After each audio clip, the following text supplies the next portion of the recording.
The century on Friday, week 2. At the end of last week, we said our aim in this final year of this amazing century is to live again, as best we can, some of the great moments and visit again with some of the century's unusual people. This week, what with the trial in the Senate, the trial of the century, some people insist on calling it, we got to thinking of other trials. The Nuremberg trials of the Nazi leaders at the end of World War II. Guilty, guilty, guilty. In 1935, there was nothing bigger than Bruno Hauptmann's trial for the kidnapping and murder of Charles Lindbergh's baby. Guilty. O.J. Simpson's trial was embraced by some as the trial of the century.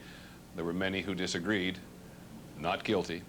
Which brings us to the first courtroom drama broadcast live across the nation from a small town in Tennessee. Tonight, the monkey trial. People would bring in trained chimpanzees dressed in suits and ties, and they'd lead them up and down the streets. And from that, Dayton got the name of Monkey Town. For a few sweltering days in the summer of 1925, tiny Dayton, Tennessee had its trial of the century.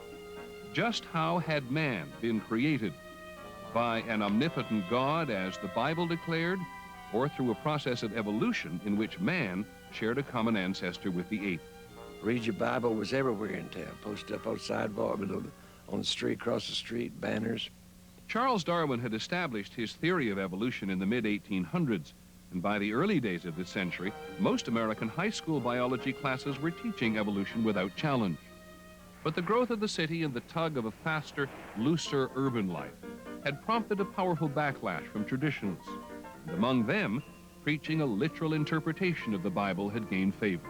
Soon, fundamentalism, the word itself was new in the 1920s, was producing popular fire and brimstone preachers, among them Aimee Semple McPherson and Billy Sunday.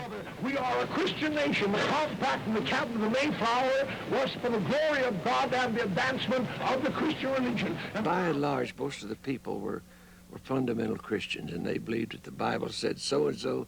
That was it. Dot all the I's and cross all the T's. All the folks in Tennessee are as faithful as can be. When the Tennessee state legislature passed a law banning the teaching of evolution, the town fathers in Dayton saw an opportunity. They decided to challenge the law and force a trial which would attract national attention and tourists to their little town.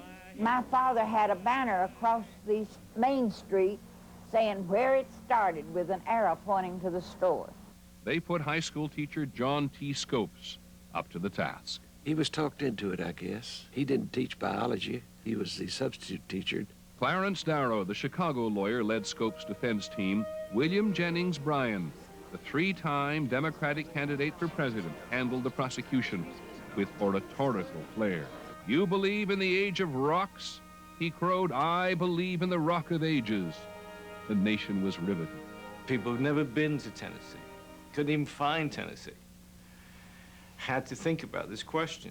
Is Darwin right? Do we descend from monkeys? The critical moment came when Darrow called Bryan himself to the stand and pressed him to defend the literal truth of the Bible. Bryan stumbled when he admitted that the text required some manner of interpretation. Some years later, Hollywood dramatized the moment.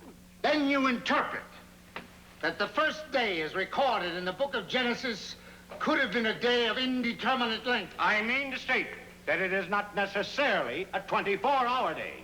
In the end, young Scopes, who was never a crusader, was convicted. There was no denying that he'd broken the law. He was fined $100. But the trial was widely viewed as having been a defeat for the anti-evolutionists. In a courtroom, before the world, the creation story had paled next to the cold reason of science. William Jennings Bryan died a week later. Scopes left Tennessee and went on to become an eminent geologist. But the battle between fundamentalists and science continues to this day. In recent years, several southern state legislatures have considered bills ordering that evolution be introduced as theory, not fact, and that creationism be taught with it, side by side.